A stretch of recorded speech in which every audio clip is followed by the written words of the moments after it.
Avis vascular centre మన దేశంలోనే the best varicose vein hospital. నమస్తే, welcome back to IT media. నేను మీ ఝాన్సీ. సో షుగర్ ఉన్నప్పుడు ఏవి తినాలి, ఏవి తినకూడదు, యూట్యూబ్లో బోలెడన్ని వీడియోస్ వస్తూ ఉంటాయి. ఫ్రూట్స్ తినచ్చా, లేకపోతే మైదా ఫుడ్ తినచ్చా, కొన్ని అవాయిడ్ చేయండి అని గన్ షార్ట్గా చెప్తూ ఉంటారు. ఈరోజు అన్నీ కలిపి ఒక్కసారి ఫ్రూట్స్లో ఏవి అవాయిడ్ చేయాలి, ఈ చపాతీలు తినేటప్పుడు ఎలా తినాలి, అంటే కొంతమంది డైట్ చేయమన్నారు కదా అని 2 చపాతీలు తినే దగ్గర ఒక 10 చపాతీలు తినేసి మళ్ళీ మాకు ఇంకా తగ్గలేదని చెప్తుంటారు. కాబట్టి షుగర్కి ఎలాంటి ఆహార పదార్థాలు తీసుకోవాలి, ఎలాంటివి అవాయిడ్ చేయాలో ఒక గన్ షాట్కి ఒక ఇన్ఫర్మేషన్ ఇచ్చే ప్రయత్నం చేస్తున్నాం. ప్రస్తుతం మనతో ఉన్నారు బృహత్ ఆయుర్వేద హాస్పిటల్ నుంచి జనరల్ ఫిజిషియన్ లక్ష్మి గారు. నమస్తే మ్యామ్. నమస్తే. చాలా ఆదరిస్తున్నారు నిజంగా, చాలా కామెంట్స్ వస్తున్నాయి మనకి, ఇవి ట్రై చేస్తున్నామని కానీ, లేకపోతే ఇంకా మాకు ఈ డిసీజెస్ ఉన్నాయని కానీ. ఇప్పుడు మన ఇండియాలో చూసుకుంటే షుగర్ అనేది పెద్ద భూతం, ప్రతి ఇంట్లో ఒక పేషెంట్ ఉన్నారు. సో ఈ షుగర్ ఉన్నప్పుడు మనం ఎలాంటి ఆహార పదార్థాలు తినాలి, ఫస్ట్ దీని గురించి మాట్లాడుకుందాం. ఓకే, జనరల్గా ఏంటి అంటే షుగర్ బేస్ ఏముంటుంది, మోస్ట్లీ కలరిక్ డైట్ ఒకటి మెయిన్ ఉంటుంది. ఇవి కాకుండా ఏంటి అంటే ఇన్సులిన్ రెసిస్టెన్స్ అని, ఈ ఫ్యాట్ ఎక్సెస్ ఉన్నప్పుడు, లివర్ మెటబాలిజం సరిగ్గా జరగనప్పుడు, కిడ్నీ ప్రాబ్లమ్స్ ఉన్నప్పుడు, ఇవన్నీ కూడా ఇండైరెక్ట్ కాజెస్ ఫర్ మనకి షుగర్ లెవెల్స్ అని చెప్పుకోవచ్చు మనం. అండ్ ఇంకొకటి, ఇవేమి మేజర్ ఇష్యూస్ అంటే లైక్ లివర్ ప్రాబ్లమ్స్ లేవు, కిడ్నీ ప్రాబ్లమ్స్ లేవు, స్టిల్ మనకి షుగర్ వస్తుంది, షుగర్ లెవెల్స్ పెరుగుతున్నాయి అంటే మనం కొన్ని చిన్న అబ్జర్వేషన్స్ మనం చేసుకోవాలన్నమాట. ఈ అబ్జర్వేషన్స్ మనం చేసుకొని మన డైట్ కానీ చేంజ్ చేసుకుంటే మనం షుగర్ ని కంట్రోల్ చేసుకోవచ్చు. బేసికల్ గా మనము ఎక్కడ చూస్తాము, ఫాస్టింగ్ లో బ్లడ్ షుగర్ చూస్తాం, పోస్ట్ లంచ్ లో బ్లడ్ షుగర్ చూస్తాం. ఇన్ జనరల్ గా రోజు మొత్తం యాక్టివిటీలో మనకి ఎలా ఉంది అని చూసుకోవడానికి ర్యాండమ్ బ్లడ్ షుగర్ అని ఈ 3 మనం జనరల్ గా చేస్తూ ఉంటాం. ఇవి 3 కాకుండా HbA1c చేస్తాం. HbA1c 6 months కి ఒకసారి ఎంత స్పైక్ వస్తుంది అనేది చూసుకుంటాం. ఈ 4 ఇష్యూస్ వస్తాయి అన్నమాట. సో వీటిల్లో మనం తినే దగ్గర ఎక్కడ ఫాల్ట్ వస్తుంది, షుగర్ ఎక్కడ చేంజెస్ అంటే మనం తినే ఫుడ్ ఎక్కడ తప్పుగా తింటున్నాం, దానివల్ల ఎక్కడ షుగర్ వస్తుందని చూసుకోవాలన్నప్పుడు మనకి FBS ఎక్కువ ఉందనుకోండి, అంటే ముందు రోజు తిన్న ఆహారం ఎక్కువ అవడం వలన. సో ఈ పాయింట్ మనం అబ్జర్వ్ చేసుకోవాలి. సో ముందు రోజు నైట్ వాళ్ళు FBS ఎక్కువ ఉన్న వాళ్ళు ముందు రోజు ఎర్లీగా తినేయడం. సో తినేసాక కూడా మళ్ళీ ఆకలేస్తుంది మేడం, మీరు 6ంటికి తినమన్నారు, తినేసారు, నాకు మళ్ళీ ఆకలేస్తుంది, నేను ఏం చేయమంటారు అని అడుగుతారు వీళ్ళు కొంతమంది. సో అన్నం తినేసినాక మజ్జిగ ఇంట్రడ్యూస్ చేసుకోవచ్చు. మజ్జిగ ఏమవుతుంది అంటే మనకి ఆకలిని చంపేస్తుంది. సో అంటే మీన్స్ యాసిడ్ని మనకి తగ్గించే గుణం ఉంటుంది అనమాట ఈ మజ్జిగలో. సో ఇవి తాగడం, కొంతమంది పాలు తాగలిగితే షుగర్ లేకుండా పాలు తాగడం, ఇట్లాంటివి మాత్రమే. అంటే ఎనర్జీ తక్కువ ఉన్న వాళ్ళు పాలు తీసుకోవాలి, కొంచెం వెయిట్ మంచిగా ఉన్నారనుకునే వాళ్ళు మాత్రం మజ్జిగ తీసుకోవాలి. సో ఇట్లాంటిది ఇవి ఇంట్రడ్యూస్ చేస్తుంటే మీకు ఆకలి తగ్గుతుంది, సో మీకు బాడీ కూడా సెట్ అవుతుంది. Next post lunch. Post lunch ఏంటి, మనం అన్నం తిన్నాక 1.5 hour కి షుగర్ స్పైక్స్ రావడం. సో వీళ్ళకి ఏంటంటే కొంతమందికి ఫాస్టింగ్ బాగానే ఉంటుంది, ఫాస్టింగ్ కొంచెం 130, 140 అట్లా ఉంటుంది, బట్ అది 110 అలా రేంజ్లోనే ఉండి పోస్ట్ లంచ్ వచ్చేసరికి 200, 300కి వెళ్ళిపోతూ ఉంటుంది. 200 కూడా ఓకే పోస్ట్ లంచ్, బట్ 300 వరకు కూడా స్పైక్ వెళ్ళిపోతూ ఉంటుంది. వాళ్ళకి ఏంటి ప్రాబ్లం అవుతుంది, నువ్వు బ్రేక్ఫాస్ట్ ఎక్కువ తింటున్నావు అని అర్థం. ఏదైనా సరే మనకి ఒక దాని తర్వాత వస్తుంది అంటే ఆ టైంలో మనం ఏం తిన్నాము దానివల్లే పెరుగుతుందని బేసిక్ నాలెడ్జ్ మనం పెట్టుకుంటే మనకు మనమే వైద్యులం, మనకు మనమే తగ్గించుకోగలుగుతాం, అంతే కదా.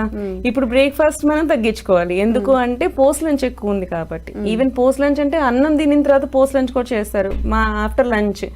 అలా చేసినప్పుడు అక్కడ ఎక్కువ స్పైక్ వస్తుందా, బ్రేక్ఫాస్ట్ తిన్నాక ఒక 1.5 hour కి మళ్ళీ ఒకసారి PLBS చేసుకోండి, లంచ్ అయిపోయాక 1.5 hour కి మళ్ళీ PLBS చేసుకోండి. సో ఈ 2 కూడా చేసుకుంటే మనకి ఏ దగ్గర ఎక్కువ మనం తింటున్నాం అనేది మనకి తెలిసిపోతుంది అనమాట. సో బ్రేక్ఫాస్ట్ తిన్న తర్వాత పోస్ట్ లంచ్ లో మనకి 300 స్పైక్ ఉందనుకోండి, అప్పుడు ఏం చేయాలి, బ్రేక్ఫాస్ట్ ని తగ్గించాలి. బ్రేక్ఫాస్ట్ తగ్గిస్తే మరి ఆకలేస్తుంది కదా, మరి ఎలా చేయాలి. సో ఇన్ జనరల్ గా ఏంటంటే దీంట్లో మనం కెలరీ కాన్షియస్ గా వచ్చేయాలి. So A combination of foods మనం తీసుకుంటున్నాం, ఇడ్లీ తింటున్నాం, చట్నీ వేసుకుంటున్నాం, పీనట్ చట్నీ, కొబ్బరి చట్నీ, ఇవి. సో మనం ఇక్కడ ఏం చేయాలి అంటే ఇడ్లీలో మనకి క్యారెట్ కానీ కొత్తిమీర కానీ, సో దాన్ని ఫిల్ చేసేలాగా వెజిటబుల్స్ అలా తీసుకోవచ్చు, ఇప్పుడు చూపిస్తున్నారు. లేదు తీసుకోవచ్చు. కాలీఫ్లవర్ కూడా ఈజీగా ఉడికిపోతుంది. గ్రీన్ పీస్ మాత్రం కొంచెం ముందే ఉడకబెట్టుకోవాల్సి వస్తుంది. ఇవన్నీ కూడా ముందు కొంచెం హాట్ వాటర్ లో బాయిల్ చేయండి వెజిటబుల్స్ అన్ని కూడా. కొంచెం ఒక బాయిల్ వస్తే దాన్ని మనం కలిపేసాం అనుకోండి ఈజీగా ఉడికిపోతుంది ఇడ్లీలో. So mixed vegetable idli type అన్నమాట. ఇది చేస్తే మీకు పిండి పట్టేది హాఫ్ ఏ పిండి పడుతుంది. వెజిటబుల్స్ మీరు సలాడ్ తినాలంటే ఇష్టపడిన వాళ్ళు ఇలా ఇంట్రడ్యూస్ చేసుకోవచ్చు. సో వెజిటబుల్స్ మీకు బాడీలోకి వెళ్ళిపోతాయి, మీకు సెట్ అయిపోతుంది. దీంట్లో మీరు కొంచెం కొత్తిమీర వేసుకున్నారంటే టేస్ట్ కూడా వచ్చేస్తుంది, జీలకర్ర పొడి, కొత్తిమీర. సో ఆ టైప్ ఆఫ్ థింగ్స్ అది యూజ్ చేసుకున్నారు అనుకోండి, క్యాలరీస్ తగ్గుతాయి. మీరు అక్కడ 3 ఇడ్లీస్ తినే దగ్గర 1.5 ఇడ్లీయే తింటారు, ఎందుకంటే పిండి తగ్గిపోతుంది కదా, వెజిటబుల్స్ ఇంట్రడ్యూస్ చేస్తాం కాబట్టి. ఇప్పుడు చపాతీలు కూడా అట్లనే చేస్తున్నారు కదా, చేసుకోవచ్చు. క్యారెట్ ని మిక్సీ పట్టేసి దాంతో పిండి కలుపుకోవడం చపాతీని గానీ. అది మళ్ళీ అది యాక్చువల్లీ జ్యూస్ తీసేస్తే మళ్ళీ యూజ్ ఉండదు. సో దాన్ని విత్ పల్ప్ తో సహా కలుపుకోవాల్సి ఉంటుంది. జ్యూస్ ఏదైతే మిక్స్ పట్టేస్తున్నామో అంతా వేసుకోవాల్సి ఉంటుంది. జనరల్ గా ఏంటంటే స్టఫ్డ్ పరాటాస్ చేసుకోవచ్చు. మూలి పరాటా అని చెప్పి చేస్తారు, అంటే మనకి ముల్లంగి ఉంటుంది కదా, సో ముల్లంగితో పరాటాస్ చేస్తుంటారు. కాలీఫ్లవర్, గోబీ పరాటా మనకి అలవాట్లేదు, నార్త్ ఇండియన్స్ అందరూ ఇంట్రడ్యూస్ చేస్తారు. జనరల్ గా ఏంటంటే నార్త్ ఇండియన్స్ పరాటాస్, మనకి అసలు మన సౌత్ ఇండియన్ ఫుడ్ అంటే ఇడ్లీ దోశ చపాతి, ఇడ్లీ దోశ పూరి ఈ type of things. North Indians అంటే చపాతీలో పరాటాస్. వాళ్ళు ఏంటంటే అందులో వెజిటేబుల్స్ ఇంక్లూడ్ చేసుకోవడం, లైక్ చపాతీ తినే కంటే పరాటాస్ టైప్ లో దాంట్లో గోబీ పరాటా, మూలి పరాటా ఆ టైప్ ఆఫ్ థింగ్స్ కి వెళ్ళిపోవడం. మళ్ళీ ఆలు పరాటా కాదు. మళ్ళీ మన దగ్గరకు వచ్చేసరికి మనము వెజిటేబుల్ ఇడ్లీ తీసుకోవడం. పెసరట్టు మనం ఏం చేస్తాం, తొక్కతో సహా వేసుకుంటాం, సో తక్కువ క్యాలరీస్ పడతాయి. సో దీంట్లో మనము ఉల్లిపాయలు ఎక్కువ వేసుకోవడం. సో ఫిల్ అవ్వాలి, క్యాలరీస్ పెరగకూడదు. ఈ ఫిల్ అవ్వాలి, క్యాలరీస్ పెరగకూడదు అంటే దీంట్లోనే వెజిటబుల్స్ మనం మిక్స్ ఆన్ చేసుకోవడం. చట్నీలో కూడా పీనట్ చట్నీ, కొబ్బరి చట్నీ కాకుండా మనకి ఎర్రకారం సంథింగ్ ఆ టైప్ ఆఫ్ థింగ్స్ మనం ఇంట్రడ్యూస్ చేసుకుంటే అది కూడా లో క్యాలరిక్ అవుతుంది. సో అండ్ ఇంకోటి చట్నీ కూడా మంచిది కాదు అంటే మంచిది కాదని కాదు, క్యాలరీ కాన్షియస్ వచ్చినప్పుడు షుగర్ పేషెంట్స్ వరకు మాత్రమే చెప్తున్నాను ఇక్కడ. సో షుగర్ పేషెంట్స్ ఏంటంటే కొబ్బరిగా తినొచ్చు, బట్ దాంట్లో కూడా తాలింపు వేసుకుని తింటూ ఉంటారు, చట్నీలో కూడా తాలింపు వేసేస్తారు. జనరల్ వాళ్ళకి మంచిదేరా, ఎవరైతే షుగర్ పేషెంట్స్ ఉంటారో వాళ్ళు క్యాలరీ చూసుకున్నప్పుడు తగ్గించుకుంటూ పోవాలి. సో మనకి ఏంటంటే కొబ్బరిలో కూడా నూనె ఉంటుంది, కనపడదు. కొబ్బరి నువ్వు డైరెక్ట్ గా కొబ్బరి నుంచి కదా నూనె వస్తుంది. సో మనం కొబ్బరి చట్నీ చేసినప్పుడు దాంట్లోనే ఆల్రెడీ నూనె ఉంటుంది. సో అది తిన్నా సరిపోతుంది వాళ్ళకి. ఎవరైతే సన్నగా ఉంటారో మళ్ళీ వాళ్ళకి తాలింపులు వేసి మళ్ళీ అలాగే పెట్టాల్సి ఉంటుంది. సో ఇది ఏంటి అంటే ఎవరికి యూనివర్సల్ రూల్ అనేది లేదు. ఆయుర్వేదంలో కానీ జనరల్ హెల్త్ థింగ్స్ లో కానీ యూనివర్సల్ రూల్ అనేది ఉండదు. నీకు మంచిదైంది పక్కన వాడికి మంచిది కాకపోయి ఉండొచ్చు, ఎందుకంటే నువ్వు వేరు తను వేరు. నువ్వు సన్నగా ఉన్నావు, నీకు తినాలి. పక్కన వాడు నీకంటే కొంచెం లావుగా ఉన్నాడు, వాడు షుగర్ ఉంది, వాడు తినకూడదు. సో ఇట్లా ఒకటి మంచిది అని చెప్పడం కన్నది ఏం ఉండదు అనమాట. సో వాళ్ళని బట్టి అలా చేసుకోవాల్సి ఉంటుంది.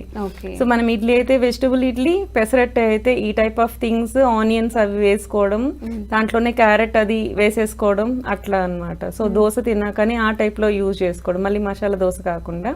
సో ఇట్లాంటివి చేసుకుంటూ ఉంటే క్యాలరీస్ తగ్గిపోతాయి ఆటోమేటిక్ గా. సో విడిగా కూడా మనం తినొచ్చు, ఇడ్లీస్ తగ్గించుకొని సలాడ్ యాడ్ చేసుకొని కూడా తినొచ్చు. ఎవరికైతే సలాడ్ ఇష్టం ఉండదో వాళ్ళకి ఆల్టర్నేట్ చెప్తున్నాను ఇప్పుడు నేను. సో నెక్స్ట్ పోస్ట్ లంచ్ లో కూడా కొంతమందికి షుగర్ స్పైక్ ఉంటుంది. టిఫిన్ తిన్నా కూడా బాగానే ఉంటుంది షుగర్ లెవెల్స్, కానీ అన్నం తిన్నాక పెరుగుతుంది. సో అన్నం తిన్నాక పెరిగినప్పుడు వాళ్ళు ఏం చేయాలి? సో వాళ్ళు ఏంటంటే the best food Indian food అంటే sambar. Madras sambar, any kind of sambar, ముల్లంగి సాంబార్ అండ్ మునక్కాయ సాంబార్, అన్ని vegetables. It's very very filling. నువ్వు కొంచెం అన్నం తిను, సాంబార్ వేసుకొని తిను, కడుపు నిండిపోతుంది. సో సాంబార్ కూడా తాగేస్తారు కొంతమంది. సో అట్లా కూడా నీకు కడుపు నిండిపోతుంది, క్యాలరీస్ తగ్గిపోతాయి. సో ఇట్లాంటి చిన్నవి అన్నమాట. సో మనము అవి ఇంట్రడ్యూస్ చేసుకుంటే ఆటోమేటిక్ గా మన పొట్టకి నిండుగా అనిపిస్తుంది, ఆకలి వేయదు, నీకు పోస్ట్ లంచ్ షుగర్ స్పైక్స్ ఏవై ఉన్నాయో అవి తగ్గుతాయి అన్నమాట. అండ్ ఇంకొకటి ఏంటంటే ఈ టైంలో మనం సూప్ టైప్ లో ఎక్కువ తీసుకోవడం. ఈ సూప్స్ లో మళ్ళీ మనము అపిటైజర్స్ లాగా సూప్స్ తీసుకోకూడదు. మళ్ళీ దాంట్లో అల్లం అవన్నీ వేసామంటే ఆకలి పెరిగిపోతుంది.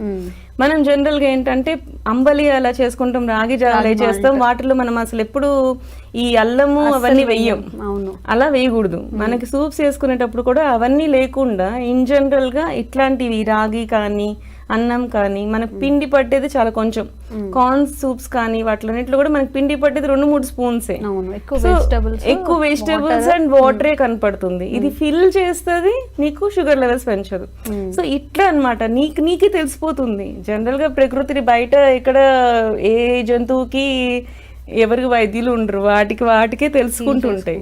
సో మనకి బాడీకి కూడా మనకి తెలిసిపోతూ ఉంటుంది. సో ఎక్కడ హీల్ చేసుకోవచ్చు, ఎలా హీల్ చేసుకోవచ్చు అని మన హింట్స్. కాకపోతే మనం ఒకసారి కూర్చొని మనం మెసేజ్ చేసుకోవాలి, మన రిపోర్ట్స్ ని మనం మెసేజ్ చేసుకోవాలి, ఎక్కడ మనకి తేడా వస్తుంది. సో అక్కడ మనం ఏం చేసుకోగలుగుతాము, ఇట్లాంటి చిన్న చిన్న టిప్స్ మనం యాడ్ ఆన్ చేసుకుంటా కెలరీ కాన్షియస్ గా ఉంటే ఆటోమేటిక్ గా మీకు షుగర్ లెవెల్ సెట్ అయిపోతుంది. ఓకే, మనం బ్రేక్ఫాస్ట్ మాట్లాడడం, లంచ్ మాట్లాడడం, డిన్నర్ గురించి వచ్చినప్పుడే ఫాస్టింగ్ వస్తుంది. మనం వెనక నుంచి ముందుకు వచ్చాం. డిన్నర్ ఎక్కువ తీసుకుంటేనే ఫాస్టింగ్ బ్లడ్ షుగర్ ఎక్కువ అవుతుంది. సో డిన్నర్ లో చూసినప్పుడు మనకి ఏంటి అంటే అసలు అవాయిడ్ చేయండి డిన్నర్. 2 మీల్స్ తీసుకోండి. 2 మీల్స్ తీసుకోలేనప్పుడు డిన్నర్కి వచ్చినప్పుడు ఏదో ఒకటి సాలిడ్ గా తినాలి, 6 o'clock తినాలి అంటే గోధుమ రవ్వ ఉప్మా ఇట్లాంటివి. సో అది కూడా లో క్యాలరీక్ గానే వెళ్ళిపోండి. లేకపోతే కొంచెం అన్నము, మజ్జిగ అన్నం తినండి. ఎక్కువ మజ్జిగ. ఇప్పుడు గట్ హెల్త్, ప్రోబయోటిక్ ఇలాంటివి బాగా వస్తున్నాయి కదా. సో మనకి పాతకాలంలోనే గట్ హెల్త్ గురించి చెప్పారు. అండ్ ఇక్కడ ఒక పాయింట్ చెప్పాలి, రాత్రిపూట పెరుగు తినద్దు కదా అని చెప్తూ ఉంటారు. పెరుగు అయితే తినకూడదు, బట్ దాన్ని వాటర్ వేసుకొని మజ్జిగలాగా తాగితే దానికి ఏమవ్వదు, అది తక్రం అయిపోతుంది. సో తక్రం ఈజ్ డిఫరెంట్, దది ఈజ్ డిఫరెంట్. ననక్తం దది బుంజీత అంటే రాత్రిపూట పెరుగు తినద్దు అంతే. కానీ పెరుగు ఈజ్ డిఫరెంట్ ఫ్రమ్ మజ్జిగ. నీకు వాటర్ పోసినప్పుడు దాని డైల్యూట్ అయిపోతుంది, దాని అభిషేక గుణం తగ్గిపోతుంది. సో అట్లాంటివి మనం తీసుకోవచ్చు. అట్లా మాక్సిమం ఏంటంటే దాంట్లో కూడా మీరు ఏ తిన్నా కానీ దాంట్లో కూరగాయలు ఎక్కువ యాడ్ చేసేసుకున్నాం అంటే క్యాలరీస్ తగ్గిపోతాయి. దాన్ని బట్టి మార్నింగ్ కి సెట్ అయిపోతుంది. ఓకే, అసలు మీరు చెప్పిన డైట్ ఓన్లీ షుగర్ ఉన్న వాళ్ళకి కాకుండా వెయిట్ తగ్గాలనుకున్నా, 100% పీసీఓస్, ఒబేసిటీ అండ్ డయాబెటీస్, ఇవి 3 ట్రయాంగిల్. ఒకటి వస్తే ఒకదానికి ఇంకో దానికి లింక్ ఉంటుంది. సో పీసీఓస్ ఉండే వాళ్ళు ఒబేసిటీగా ఉండొచ్చు, ఒబేసిటీ ఉన్న వాళ్ళకి డయాబెటీస్ రావచ్చు, డయాబెటిక్ ఉన్న వాళ్ళకి పీసీఓస్ కూడా ఉండొచ్చు. సో ఇవి 3 ట్రయాంగిల్ టైప్ ఆఫ్ థింగ్స్ అన్నమాట. సో ఒకదానికి ఇండైరెక్ట్ రిలేషన్షిప్ ఉంది. సో వీళ్ళందరూ కూడా ఇలాంటి డైట్స్ చేసుకోవచ్చు. మీరు చెప్పినప్పుడు నిజంగా అనిపిస్తుంది అసలు రేపటి నుంచి మొత్తం హెల్త్ అంతా మార్చేయాలి. మీరు ఏమైతే చెప్పారో అవి కానీ, బట్ అది అవదమ్మా అని చెప్పి ఎండ్ ఆఫ్ ద డే ఉరుకులు పరుగులు జీవితం. సో ఎవరైనా కానీ హెల్త్ కాన్షియస్గా ఉండాలి. షుగర్ ఉన్నప్పుడు డైట్ మంచిగా ఫాలో అవ్వాలన్నప్పుడు అన్నీ మన సౌతర్న్ స్టైల్లోనే చెప్పారు. ఇడ్లీలో కొంచెం వెజిటబుల్స్ యాడ్ చేసుకోవడం, రైస్లో కొంచెం ఈ సాంబార్ ఇలాంటివి అంటే స్టమక్ ఫుల్గా అనిపించేలాగా తినేయడం అనమాట. సో తప్పకుండా ట్రై చేయండి. షుగర్ ఉన్న వాళ్ళు ఒక ప్రత్యేక స్థానం అండి మీ అందరికీ కూడా. మీ హెల్తే మా మెయిన్ కాన్సెప్ట్ కాబట్టి ఈ డైట్ని తప్పకుండా ట్రై చేసి చూడండి. మీకు ఎలా అనిపించిందో కామెంట్స్ చేయండి. ఇంకెలాంటి సమస్యలు మీరు ఫేస్ చేస్తున్నారని కామెంట్స్ చేయండి. తప్పకుండా దాని మీద కూడా వీడియో చేసే ప్రయత్నం చేస్తాం. Thank you ma'am. Thank you. Sir, one life lesson what medicine has taught you. Whatever you can do without expecting. But I really believe మన పాజిటివ్ యాటిట్యూడ్ ఉంటేనే మనం ఏదైనా సాధించగలం. గట్ ని మనం కరెక్ట్ గా డీల్ చేసినట్లయితే అది మనకి పాజిటివ్ హార్మోన్స్ ని రిలీజ్ చేస్తుంది. షుగర్ వచ్చిన వాళ్ళ పరిస్థితి ఏంటి? పొట్ట దగ్గర పెరిగితే దాన్ని ఆండ్రాయిడ్ అంటారు, ఆండ్రాయిడ్ ఫోన్ కదా. అసలు థాట్స్ ఎందుకు వస్తాయి? బ్రెయిన్ డెడ్ అంటే దానికి ప్రపంచం అంతా కూడా కొన్ని నిర్దిష్టమైనటువంటి లక్షణాలు ఉంటాయి. మానసికంగా ధైర్యంగా ఉంటే క్యాన్సర్ జయించవచ్చు. You are a doctor for a cause sir, అంతే. వాళ్ళకి వచ్చిన ఆదాయం కాకుండా ఫ్రీ సర్వీస్ ఎంతమందికో చేస్తుంది.